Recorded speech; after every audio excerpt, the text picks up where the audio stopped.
성경 바로 보기 5째 시간 하도록 하겠습니다.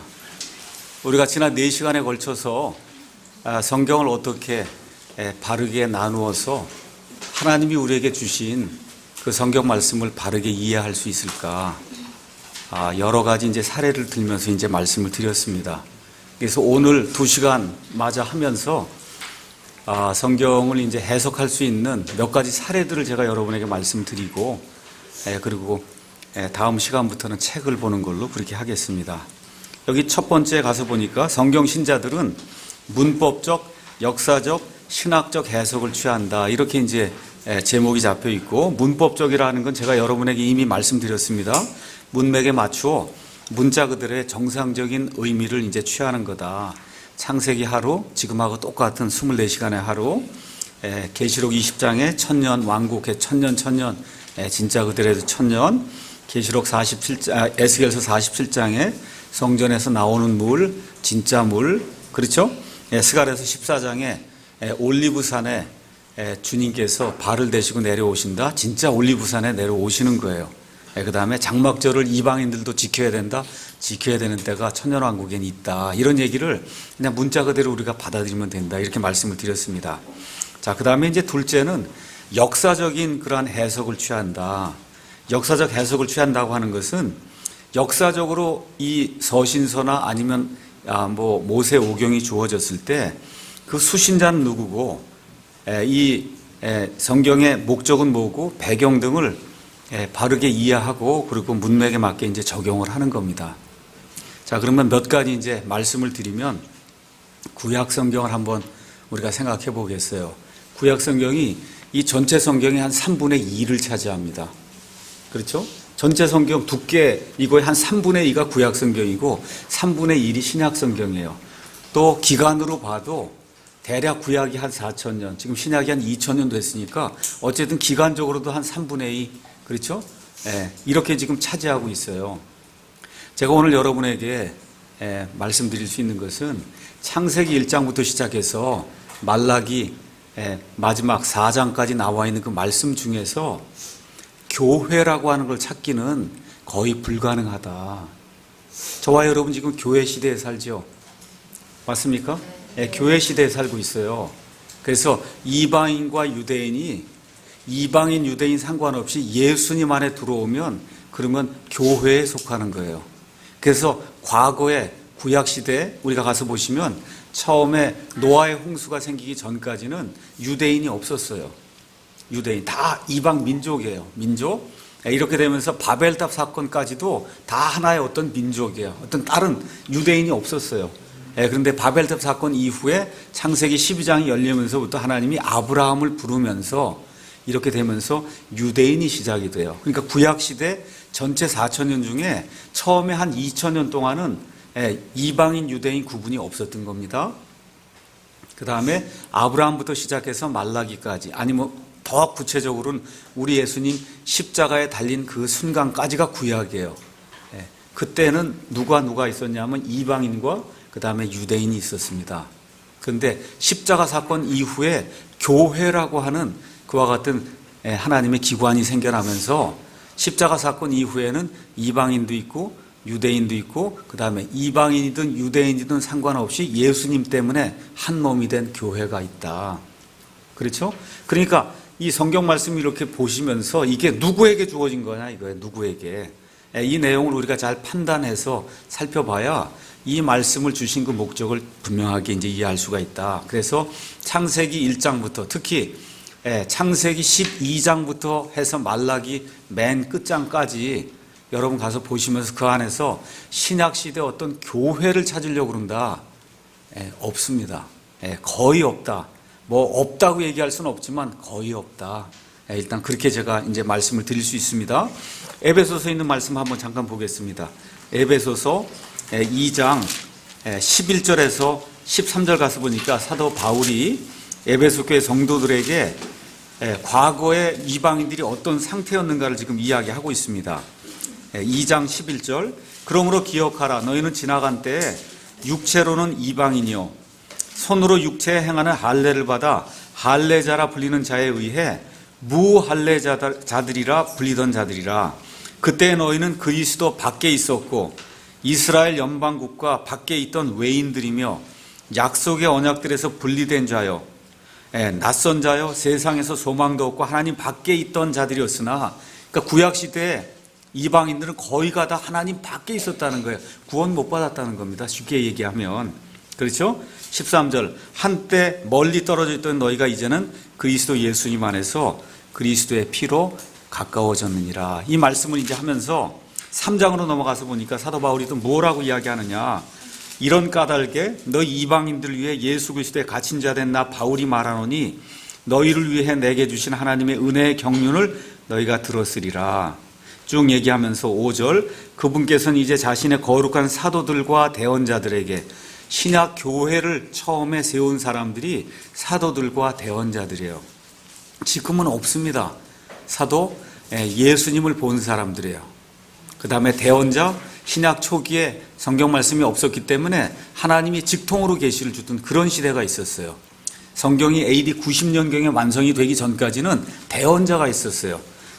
그래서 이 대언자들에게 성령을 통해 이 신비를 계시하신 것 같이 다른 시대들에서는 사람들의 아들들에게 그것을 알리지 아니하셨다. 뭘 알리지 아니하셨냐? 신비를 알리지 않았는데 그 신비는 곧 복음으로 말미암아 이방인들이 그리스도 안에서 동료 상속자가 되고 같은 몸에 속하게 되며 그분의 약속에 참여하는 자가 된다는 것이다. 그러니까 구약 시대에 유대인들이 이방인을 보면 개처럼 취급하고 그러던 시대가 있었다는 거예요. 저와 여러분이 이스라엘 연방국가 밖에 있었고 하나님 밖에 있었고 예수님 밖에 있었고 우리 이방인들이 그러던 시대가 있었다는 겁니다. 그래서 이 구약 성경에 나와 있는 그 말씀이 교회에게 직접 적용이 되는 이런 사례는 거의 없다. 거의 없습니다. 이사야서 53장 이런 데 나와 있는 거 예수님의 초림에 대한, 예수님이 오신다는 것에 대한 그런 이야기지, 특별히 오신 이후에 교회가 어떻게, 이런 얘기 여기 나와 있는 것처럼 뭐라고 써 있어요. 복음으로 말미암아 이방인들이 그리스도 안에서 동료 상속자가 되고 같은 몸에 속하게 되는 이러한 그 신비가 알려진 적이 없다는 거예요. 알려진 적이 없다.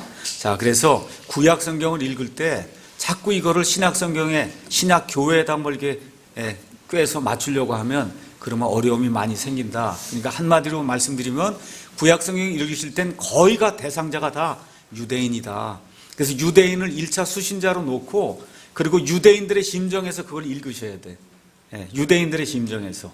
그래서 하나님이 유대인들에게 무엇라고 말씀하시는가, 이 마음을 가지고 읽어야지 1차적으로 그걸 나한테 적용을 시켜버리거나 그냥 직접 교회에 적용을 시켜버리면 그러면 아전인수가 된다. 그걸 이제 기억을 하시고, 자, 그 다음에 이제 여러분이 사복음서 가서 보시면 복음서가 왜 4개나 됩니까? 4개.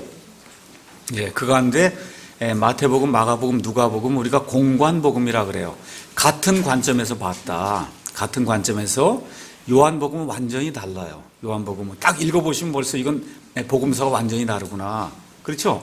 그래서 마태복음은 유대인들에게 예수님이 구약시대에 예언된 그 메시아로 이 땅에 오신 왕이었다. 이걸 가르쳐주기 위해서 지금 마태가 아브라함부터 시작해서 유대인들의 역사를 이야기하면서 유대인들의 왕으로 오시고 유대인들에게 구약 성경에 기록된 그런 메시아 왕국을 주러 오시고, 근데 너희가 다 이 예수님을 받아들이지 않아서 그래서 예수님이 주시고자 했던 그런 하늘의 왕국이 연기가 됐다. 이거를 보여주는 게 마태복음의 가장 핵심적인 그런 내용입니다. 마가복음 이제 16장으로 되어 있는데 마가가 기록한 거야. 특별히 로마에 있는 그런 교회 성도들을 해서 기록했다. 그래서 고난받는 종으로서의 그런 모습을 마가가 그 안에 기록을 해놓은 겁니다. 그 다음에 누가복음은 모든 그리스 사람들, 이방인들을 위해서, 그래서 누가복음 1장에 가서 보시면 이 누가라고 하는 사람은 의사예요.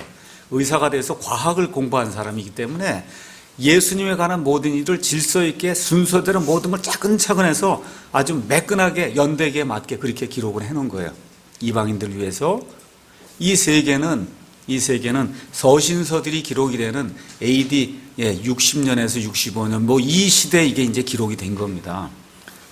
사도 바울의 서신서 그 전에 대개 다 기록이 되고, 이런 가운데 AD 90년쯤 되었을 때 사도 바울의 서신서 모든 게 다 기록이 됐어요. 이렇게 된 상태에서 마지막으로 말씀을 마무리 지으면서 하나님께서 사도 요한을 사용해서 몇 가지를 기록하게 하세요. 그 중에 하나가 요한복음이에요. 여러분이 마태, 마가, 누가복음 가서 보시면 믿음으로 구원받는다, 그런 이야기 거의 찾아볼 수 없습니다. 없습니다. 근데 요한복음에 가서 보시면 누구든지 그를 믿는 자는 구원을 받는다, 영존하는 생명, 이 믿음의 이야기가 거기 나오면서 예수님이 단순히 사람이 아니라 하나님이셨다. 그래서 요한복음 시작이 어디부터 시작하냐 하면 처음에 말씀이 계시니라, 이렇게 이제 시작이 되면서 이 우주 공간이 만들어지기 전에 저 처음 그때부터 이야기를 이제 하는 거거든요. 이와 동시에 또 모든 것 앞으로 일어날 일들을 보여주시기 위해서 요한계시록까지, 그래서 대략 AD 90년경에 이와 같은 말씀들이 이렇게 마무리가 된 거예요. 그러니까 이 복음서를 읽으시면서도 이게 누구를 대상으로 어느 때 이렇게 기록이 된 거냐, 이런 것들을 잘 이해해야 그래야 우리가 실수하지 않고 이 복음서가 주어진 그 목적과 그 뜻에 따라서 하나님의 말씀을 잘 이해할 수 있다는 겁니다. 복음서가 끝나고 나면 또 뭐가 나오냐? 사도행전이 나와요. 사도행전은 변천기를 다루는 거예요. 마태복음도 변천기를 다루는 겁니다. 마태복음은 구약에서 신약으로 넘어가는 변천기를 다루는 거예요. 그렇죠? 사도행전은 뭘 다루느냐? 사도행전은 유대인들로 100% 구성이 된 교회에서 이방인들의 교회로 교회가 변천이 돼서 넘어가는 그런 과정을 다루고 있는 거예요. 그러니까 대략적으로 AD 30년부터 시작해서 AD 한 65년에서 한 70년 사이에 그 일을 지금 사도행전이 다루고 있는 거예요. 변천기를 다루고 있는 거예요. 그러니까 교회가 처음 시작됐어요. 사도행전 2장에. 그 안에 이방인이 있었습니까? 없었습니까? 한 명도 없습니다. 한 명도 없어요. 이방인은 언제 처음 구원받냐? 사도행전 10장에 가서 처음으로 고넬료가 구원을 받는데, 고넬료가 구원받으니까 베드로가 놀래요, 안 놀래요? 깜짝 놀래죠. 아니 어떻게 유대인이 아닌 이방 사람이 구원받을 수 있냐? 이해하시겠습니까? 그럼 무슨 얘기예요? 처음에 1장부터 10장까지는 대략 10년이 걸렸어요. 10년. 처음에 교회가 형성이 되고 약 10년이 지나는 동안에는 이방인은 구원받은 사람이 하나도 없었어요. 그래서 사도행전 10장에 고넬료가 처음 구원받은 이후부터 교회의 사역이 사도 바울에게로 넘어가면서, 그 전에는 베드로를 중심으로 한 할례자들의 그 교회였는데 이게 뭘로 넘어가? 이방인들의 교회로 넘어가면서 사도행전 10장, 11장 넘어가면서 베드로는 이제 끝까지 사도행전 28장까지 한 번도 안 나온단 말이에요. 이 안디옥 이런 그 사람들이 예루살렘 공회하게 될 때 사도행전 15장에 시몬이 한 번 나오고 이런 거 외에는 베드로 얘기는 싹 들어가고, 야고보 얘기도 싹 들어가고, 요한 얘기도 싹 들어가고, 다 누구 얘기? 사도 바울. 그래서 28장 가서 로마에까지 호송돼서 가는 사도 바울의 이야기가 거기 나와 있는 거예요. 그래서 변천이 되는 그런 과정을 이렇게 보여주고 있구나. 그런 것들 저와 여러분이 이제 이해를 하셔야 되고, 그 다음에 히브리서는 제목이 뭐로 돼 있냐? 히브리 사람들에게 보내는 사도 바울의 서신, 이렇게 기록이 돼 있어요. 그러니까 히브리서를 이렇게 보면 이거는 성도는 성도인데 어떤 성도냐? 히브리 사람들 가운데 예수님을 믿기로 한 그 성도들에게 보내는 사도 바울의 서신이에요. 그러니까 그 안에 내용이 몽땅 다 구약 시대 성도들이 알고 있던 성막에 대한 거, 제단에 대한 거, 제사장에 대한 거, 그렇죠? 이런 모든 것들을 우리 예수님하고 비교하면서 쭉 설명해 주는 거예요.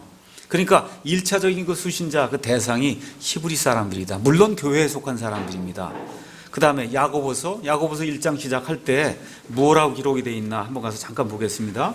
야고보서 1장에 가서 보니까 시작하면서 이렇게 되어 있어요. 하나님과 주 예수 그리스도의 종 야고보는 널리 흩어져 있는 누구에게 인사해요? 12지파에게 인사하노라. 그러면 이게 야고보서도 교회 성도들에게 보내긴 보낸 건데, 교회 성도들 중에서 특별히 누구예요? 12지파에 속한 유대인들을 대상으로 보낸 거다, 그 얘기입니다. 그렇죠? 그래서 지금 야고보서도 많은 사람들이 로마서하고 왜 이게 다르냐? 다른 게 아니에요. 행위가 두 종류의 행위가 있어요. 구원 받기 전에 행위가 있어요. 구원 받기 전에. 내가 열심히 선행을 하고 지금식으로 얘기하면 11조를 하고 주일 성수를 하고 이렇게 하면 구원받을 수 있어요? 없어요? 없는 거예요. 그거는 구원에 전혀 일조를 안 하는 거예요. 구원 받기 전에 우리의 행위는 전혀 일조를 안 해요. 그런데 구원받은 이후에는 마땅히 뭐가 나와야 돼요? 마땅히 뭐가 나와요? 선한 행위가 나와야 된다는 거예요. 선한 행위가 나와야 된다. 그래서 life라고 하는 말이 두 가지 뜻이 있다 말씀드렸습니다. life는 생명이 있어요. 생명. 생명도 life고 생명에서 나오는 삶도 life예요. 그러니까 어떤 사람의 생명이 있으니까 그 사람의 삶이 나오는 거예요. 그래서 그 전에 예수님이 없을 때 내 삶이 나오든가 하고 예수님이 우리 안에 들어와서 내 생명이 되시면 예수님의 생명으로 말미암아 삶이 나오게 되는 거예요. 그래서 이 야고보는 후자의 행위를 이야기하는 거예요.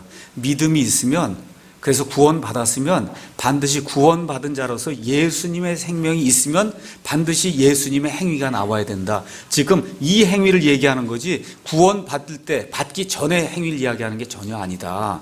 그래서 사도 바울이 사람이 구원받는 것, 의롭게 되는 것은 행위와 무관하다. 맞는 얘기입니다. 그건 어떨 때 얘기하는 거예요? 그건 구원받을 때 이야기하는 거예요. 칭의, 구원받을 때. 근데 구원받은 이후에는 뭐가 있어야 돼요? 반드시 행위가, 선한 행위가 반드시 나올 수밖에 없는 거예요. 예수님의 생명이 들어가면. 이런 것들을 이야기하니까 야고보서 같은 거 읽을 때 그런 의미구나. 여러분이 잘 이제 이해를 하셔야 됩니다. 자, 그 다음에 이제 또 뭐가 있냐? 베드로 전서 우서도 당연히 할례자들의 사역자였던 베드로가 기록한 거니까 아무래도 대상이 베드로를 따르던 아니면 베드로가 사역을 하던 유대인들 대상으로 이렇게 했겠구나. 이렇게 이제 우리가 생각을 해볼 수가 있습니다. 자, 그러면 우리 교회 시대에 이방인들을 대상으로 해서 교리적으로 무언가 교리를 끄집어내야 돼. 사람이 어떻게 의롭게 되느냐, 어떻게 성화를 이루느냐, 이런 것들은 거의 대부분 사도 바울의 서신. 사도 바울이 누구를 위해서 일했어요? 이방인들을 위해서 일하면서 사도 바울에게 교회에 관한 거의 완벽한 것과 같은 계시가 주어졌거든요. 그래서 로마서로부터 시작해서 히브리서까지 사도 바울이 기록해 놓은 이와 같은 서신서 안에 우리 이방인 교회, 소위 얘기하는 신약 교회가 어떤 일들을 해야 될 것인가, 그런 일들에 대한 규정이 그 안에 들어있는 거예요. 그러니까 교회를 어떻게 해야 된다, 목사는 어떤 사람이 되는, 목사는 어떤 사람이 돼야 된다, 어딜 봐야 돼요? 디모데전서 3장, 디도서 1장을 가서 봐야 되는 거예요. 그렇죠? 교회를 어떻게 운영해야 되냐, 여자가 집사가 될 수 있냐, 여자가 목사가 될 수 있냐 없냐, 뭐 이런 거, 그렇죠? 이런 모든 것들 어디 가 있어요? 그거는 목회 서신에 가야만 있는 거예요. 그러니까 이런 걸 생각 안 하고 뭐 두보라도 옛날에 사사였지 않냐. 지금 교회 시대 얘기하는 거예요. 교회 시대죠. 옛날에 구약 시대 얘기하는 게 아니라 지금 구약 시대가 아니라 지금 신약 시대에 교회를 어떻게 운영하는가 하는 것은 사도 바울의 서신서에 들어있는 거다.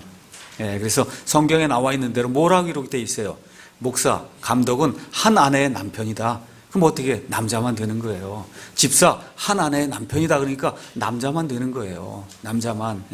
그렇게 기록이 돼 있기 때문에 그대로 지키는 그런 사람을 우리가 바이블 빌리버다. 그렇게 이야기하는 겁니다. 자, 그래서 이런 것들을 잘 이해를 하지 못하고 성경을 보다 보면 그러면 문제가 생기는 거예요. 다시 한번 내가 강조하겠는데, 구원은 첫사람 구원받은 사람부터 맨 마지막에 구원받는 사람까지 구원은 오직 은혜로 믿음을 통해서만 받는 거예요. 구약시대 사람도 오직 은혜로 믿음을 통해서만, 신약시대 사람들도 오직 은혜로 믿음을 통해서만 받는데 그 안에 하나님의 여러 가지 경륜이 있다는 거예요. 제가 말씀드렸듯이 어떨 땐 돼지고기를 먹어도 되고 지금 먹어도 되고 어떨 땐 먹으면 안 되고. 그러면 제가 한번 물어볼게요. 아브라함부터 시작해서 예수님 오실 때까지 그 구약시대 유대인들 중심에 거기 그 돼지고기 먹으면 안 되죠. 그 전에는 어땠겠어요? 그 전에 먹어도 아무 문제 없는 거예요. 그렇죠? 아무 문제 없어요. 이방인들 지금 먹으면 어때요? 아무 문제 없습니다. 그렇죠? 이런 것들이 다 다르다는 겁니다. 이걸 하나님의 경륜이라고 우리가 이제 이야기하는 거예요. 자, 그 다음에 이제 성경을 우리가 해석을 할 때 어떻게 또 해석을 해야 되냐 하면 신학적으로 하나님의 목적과 설계에 따라 이제 해석을 해야 된다. 오늘 우리가 한번 성경 말씀을 읽어보겠습니다. 에스겔서 37장 가서 한번 읽어보겠습니다. 에스겔 37장. 여러분이 많이 들은 그와 같은 이야기예요. 에스겔 골짜기 얘기하면서 마른 뼈 이런 거 좀 들어보셨죠? 예, 제가 한번 읽겠습니다. 주의 손이 내 위에 임하사 주의 영 안에서 나를 데려다가 뼈가 가득한 골짜기 한가운데 두시고 또 나로 하여금 사방에 있는 그 뼈들 곁으로 지나가게 하시니라. 보라, 그 열린 골짜기에 뼈들이 심히 많으며 보라, 그 뼈들이 심히 말랐더라. 그분께서 내게 이르시되 사람의 아들아, 이 뼈들이 살 수 있겠느냐 하시게 내가 대답하되 오 주 하나님이여 주께서 아시나이다. 이거 대답하기 곤란하잖아. 이 뼈가 사냐 안 사냐 그걸 내가 어떻게 대답하니까 어떻게 가장 현명한 대답이 주님이 아십니다. 이제 그렇게 대답을 했단 말이에요. 그분께서 다시 내게 이르시되 이 뼈들 위에 대언하고 그것들에게 이르기를 오 너희 마른 뼈들아 주의 말씀을 들으라.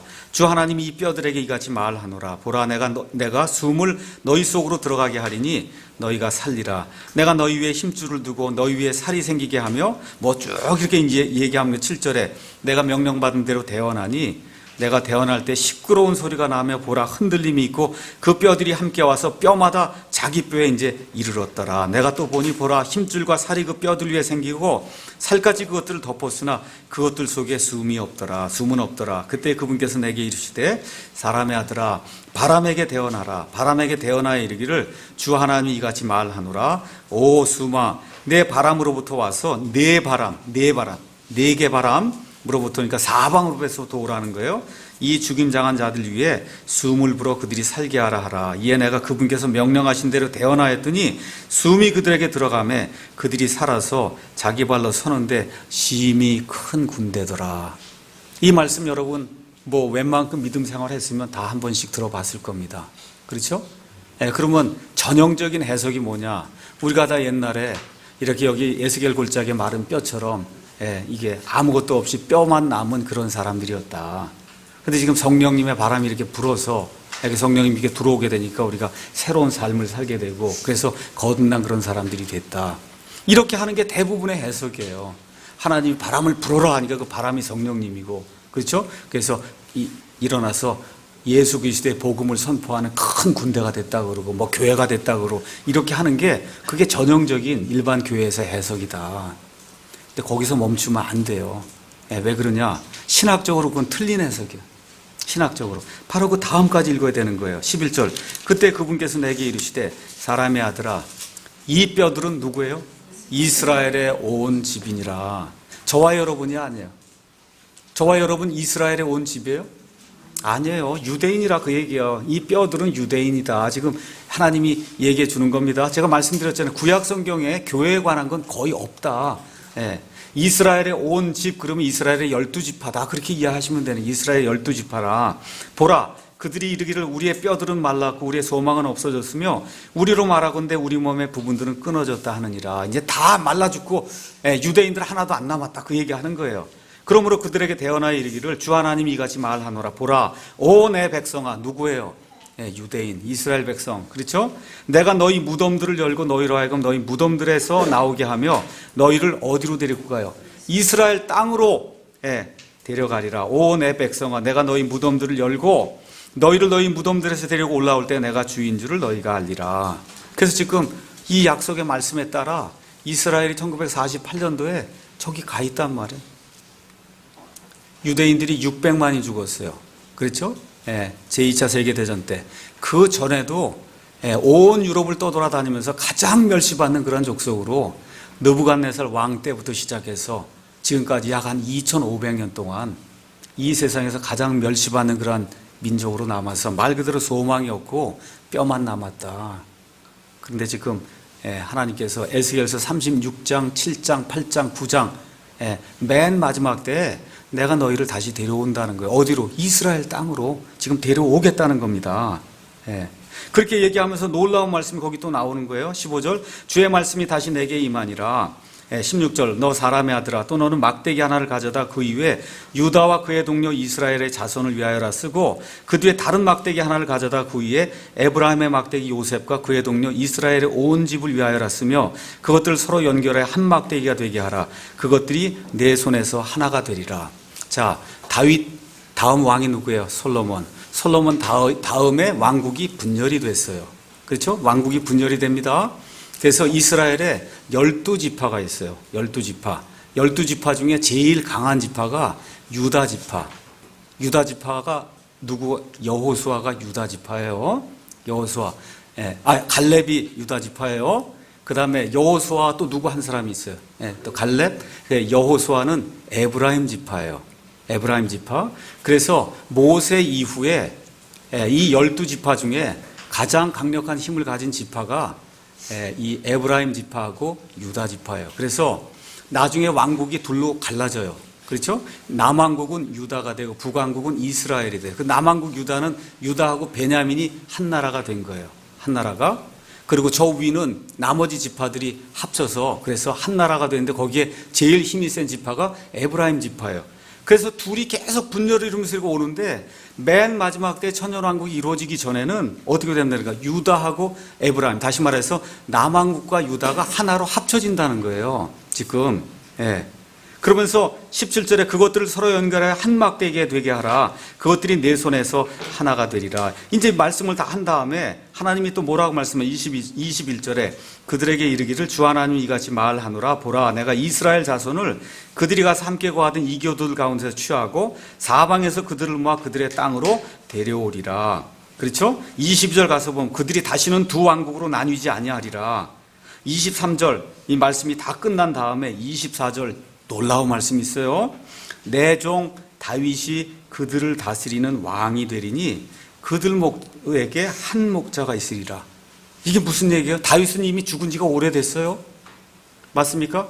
에스겔 지금 이 말씀을 기록할 때는 BC 한 600년이고 이쯤에서 지금 기록을 하는 거예요. 580몇 년 이쯤 기록하는데 다윗은 BC 1000년쯤에 산 사람이에요. 이미 다윗은 죽은 지가 오래된 사람인데 하나님 뭐라 그러냐면 맨 마지막 때에 천년왕국이 이루어지는 그 시점에 가면 다윗이 이들을 다스리는 왕이 된다는 거예요. 왕이 되려면 다윗이 어떻게 돼야 돼요? 부활해야죠. 부활해야 된다고. 그렇죠? 부활해야 된다는 거예요. 한 번만 나오는 게 아니에요. 그 다음에도 26절 그들이 내가 내 종 다윗에게 준 땅 곧 너희 조상들이 거하던 땅에 거하되 그들 즉 그들과 그들의 자녀들과 그들의 자녀들의 자녀들이 영원히 어디 땅에 저 팔레스타인 땅 야곱에게 준 땅, 이스라엘에게 준 땅, 거기에 영원히 거한다. 또 뭐라 그래요? 내 종 다윗이 영원히 그들의 통치자가 되리라. 여러분 이거 문자 그대로 믿으셔야 돼요. 다윗이 천년왕국이 되면 이 땅에서 왕으로 다스리는 때가 다시 온다는 거예요. 여러분이 가셔서 요 옆에 바로 넘어가시면 다니엘서가 있습니다. 다니엘서 12장 한번 가서 보세요. 다니엘서 12장 가서 보시면 이것도 역시 맨 마지막 때 일어날 그런 일들을 지금 다니엘을 통해서 하나님이 주시는 거예요. 12장 1절 그때 맨 마지막 때 천년왕국이 시작이 되기 전에 이 이스라엘 백성이 저 땅에 돌아갔을 때 그때 어떤 일이 생기냐? 내 백성의 자손들을 위하여 일어서는 다니엘의 백성의 자손은 누구예요? 이스라엘입니다. 큰 통치자 미가엘이 일어날 것이요 또 고난의 때가 있으리니 그것은 민족이 있은 이래로 그때까지 결코 없었던 고난이다. 마태복음 24장에 나오는 이 대환란 아시죠? 창세 이후로 없던 그 대환란, 그때가 그게 일어난다는 게 이미 다니엘에게도 계시가 된 거예요. 그때 내 백성이 누구예요? 이스라엘이 구원을 받되 책에서 발견된 바 기록된 모든 자가 이제 구원을 받는다. 그러면서 어떤 일이 생겨요? 땅의 티끌 속에서 잠자는 자들 중에 많은 사람이 깨어나. 이게 무슨 얘기예요? 부활한다는 거예요. 이스라엘 백성들 가운데, 여기 지금 이스라엘 얘기하는 겁니다. 이스라엘 백성들 가운데 아브라함도 부활하고 다윗도 부활하고 다 부활하는 그런 일이 이제 생긴다. 이야기를 다 얘기한 다음에 하나님께서 뭐라고 말씀하시냐? 13절 가서 보니까 그러나 너는 끝이 이를 때까지 내 길로 가라. 내가 안식하다가 죽어서 누워 있다가 그 날들의 끝에 내 몫으로 정한 곳에 서리라. 이렇게 기록이 됐어요. 이게 무슨 얘기예요? 온 유대 사람들은 하나님이 주신 상속 유업의 몫이 있어요. 그렇거든요. 유다 지파의 몫이 있고, 베냐민 지파의 몫이 있고, 또 유다 지파에 속한 모든 사람들이 하나님이 랏을 딱 정해줬단 말이에요. 영어로 LOT, 몫이 있어요.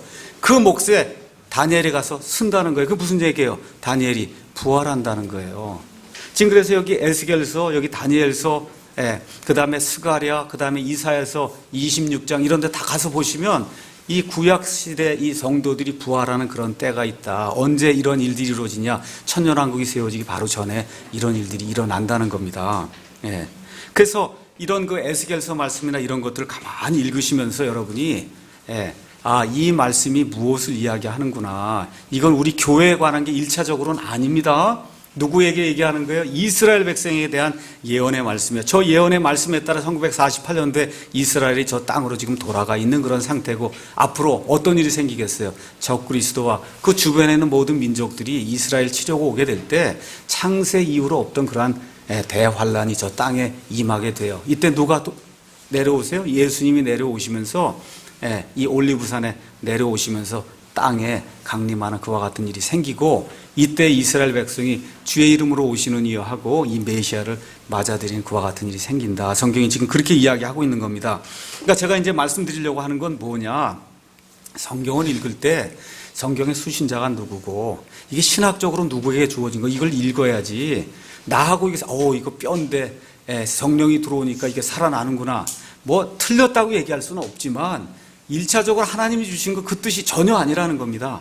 그렇죠? 그러니까 성경을 그런 식으로 읽으면 여기 처음부터 끝까지 읽어도 아무 유익이 없어요. 아무 소용이 없는 그런 성경 읽기를 하는 거다. 그렇게 읽으면 안 된다는 거예요. 그래서 제가 여러분에게 이번 주에는 좀 숙제를 드리려고 그래요. 숙제는 뭐냐? 오늘 에스겔서를 제가 읽었습니다. 그렇죠?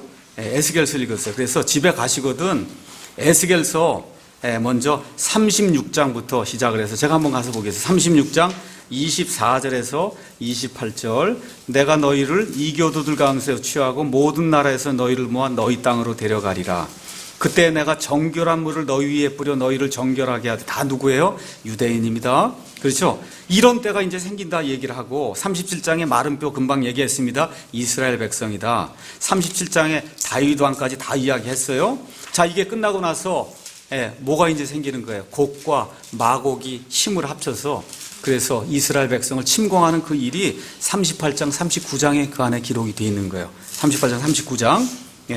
그래서 이 내용 보시면 이게 뭐예요? 아마겟돈 전쟁이에요. 쉽게 말씀을 드리면 아마겟돈 전쟁.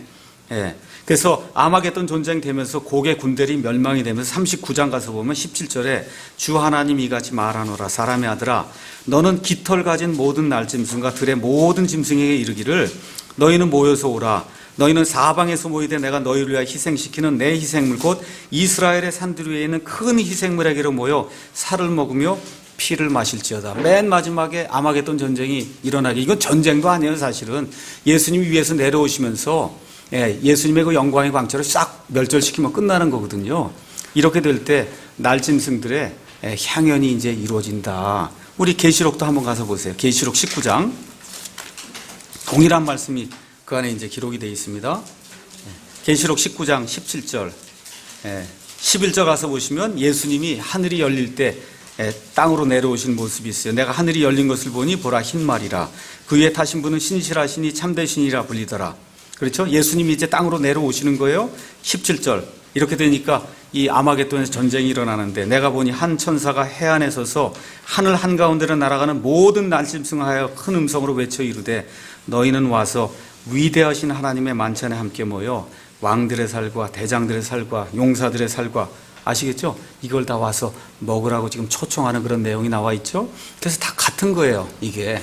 그래서 여러분 그거 끝나고 나서 이제 7년 환란기가 다 끝났어요. 그렇죠? 예수님이 이제 강림하셨어요. 이 강림한 이후에 뭐가 천년왕국이 이제 이루어진단 말이에요. 그렇죠? 천년왕국이 이루어지니까 에스겔서 40장부터 48장에는 천년왕국에 이루어질 성전에 대한 것, 제사장에 대한 것, 레위 사람에 대한 것, 희생 예물에 대한 것, 그 다음에 성전 동쪽에서 물이 흘러나오는 것, 그렇죠? 그러면서 사해를 다 살려내는 것, 그 안에 많은 물고기가 되면 이 모든 곳이 황무지로 변해있던 그런 것들이 다 살아나는 그런 일들이 생기고, 그리고 저 팔레스타인 땅이 12등분으로 해서 각 지파에게 다 나뉘어지고, 그렇죠? 이런 모든 일들이 거기에 이제 기록이 되어 있는 겁니다.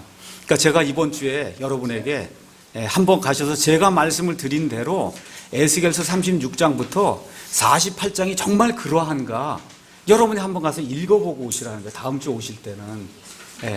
그러니까 사도행전에 가서 보시면 사도행전에 베레아 사람들이 나와요.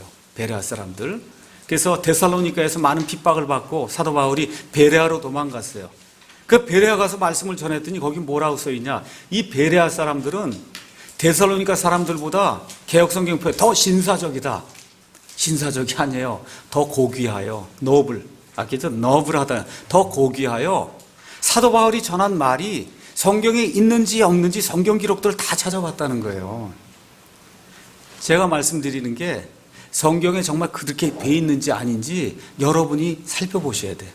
여기만 와서 잠시 10분, 20분 듣고 이거 소용이 없어요. 예, 일주일 동안 가셔서 정말 에스겔서 36장부터 48장을 제가 말씀드린 대로 이게 유대인에게 주어진 글이고 맨 마지막 때 천년왕국 전에 주어진 글이고 천년왕국 때 이루어질 그런 일이고 이거 제가 다 말씀을 드렸잖아요. 곡과 마곡에 대해서 이야기하고 이스라엘 백성을 이렇게 다 온 세상에서 모아서 저 땅으로 데려가는 이런 일 다 제가 말씀을 드렸잖아요. 한번 가셔서 여러분 눈으로 제가 이야기한 게 정말 성경과 맞는가 아니면 버려야 돼요. 제가 다시 한번 얘기할게요. 제가 이야기한 게 제가 아니라 어느 목사, 어느 신학자가 얘기를 해도 성경에 없는 걸 얘기했다. 머릿속에서 딱 지워버려야 돼, 그 순간에. 예, 그런 잡동사니가 들어오면, 쓰레기가 들어오면, 그러면 이 영이 불순해져요. 그건 버려야 돼요. 그건 사람의 말은 갖다 버려야 돼요. 그러니까 제가 이야기한 게 정말 이게 맞는가 가셔서 한번 살펴보세요. 그래서 에스겔서 36장부터 48장까지 그럼 총 13장, 13장에다가 제가 다시 스가랴서 12장, 13장, 14장 하면은 3장. 그러면 몇 장이에요? 총 16장. 거기에다가 말라기 1장, 2장, 3장, 4장. 그렇게 하면 총 20장이죠? 20장. 맞죠? 총 20장을 한번 읽어보세요.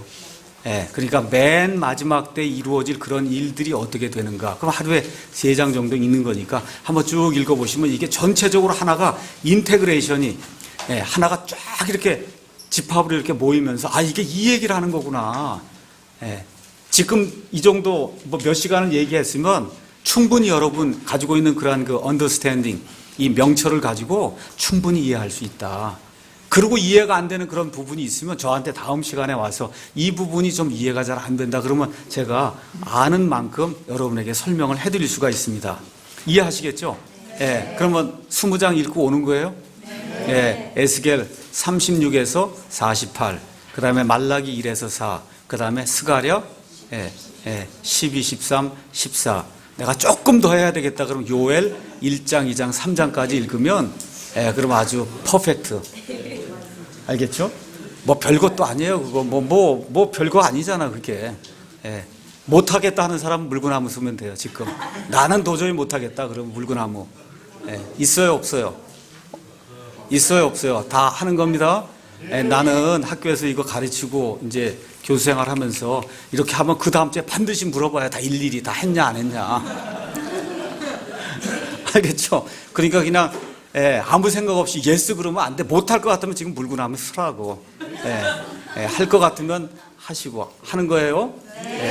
그래서 적게 읽는 사람은 20장, 많이 읽는 사람은 요엘까지 23장을 읽으면 이게 이렇게 되는구나.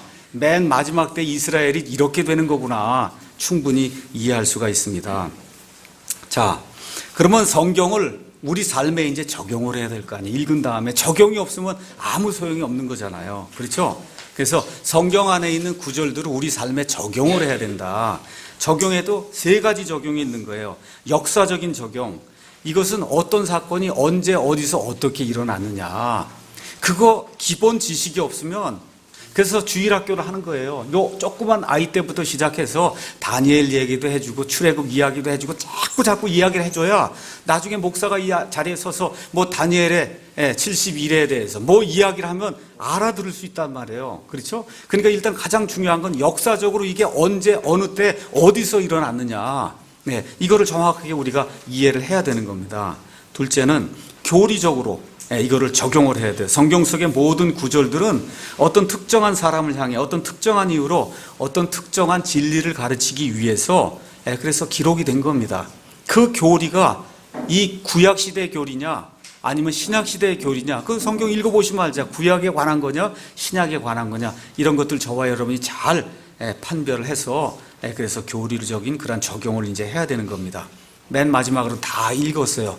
다 읽은 다음엔 여러분과 제가 메마른 그런 사람이 되지 않으려면 어떻게 해요? 이걸 영적으로 나한테 적용을 해야 되는 거예요. 구약 성경도 읽었습니다. 자, 오늘 이제 에스겔서를 읽었어요. 야, 정말 하나님이 놀라운 분이구나. 2500년 동안 저 이스라엘 백성 떠돌아다니다 결국은 하나님이 저기다 갖다 놓으시는구나. 그렇죠? 곡과 마곡, 주변에 있는 모든 이슬람 사람, 적그리스도 해갖고 하는데 하나님이 그냥 딱 하니까 그냥 끝나고 마는구나. 그렇죠? 이런 걸 보면서 하나님이 이 인간의 역사를 주장하시고 이스라엘의 역사를 주장하면서 나의 역사도 주장하시는 그런 분이겠구나. 그렇죠? 그렇게 영적인 적용을 하는 거예요. 하나님이 이스라엘 백성 그거 하나하나 다 보시듯이 나도 보시겠구나. 내 삶에서 일어나는 이런 모든 것들.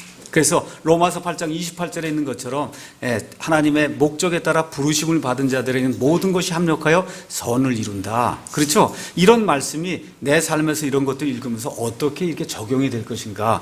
그렇게 해서 이 세 가지 적용을 우리가 하게 될 때 비로소 하나님이 우리에게 주신 그 모든 말씀이 첫째 역사적으로, 둘째 교리적으로, 그 다음에 셋째 영적으로 나에게 이제 적용이 되는 겁니다. 그래서 디모데후서 3장 16절 거기 가서 보니까 모든 성경 기록은 하나님의 영감으로 주신 것으로 교리와 책망과 바로잡음과 의로 교육하기에 유익하니 이것은 하나님의 사람이 완전하게 되어 모든 선한 일에 철저히 갖추어지게 하려 합니다.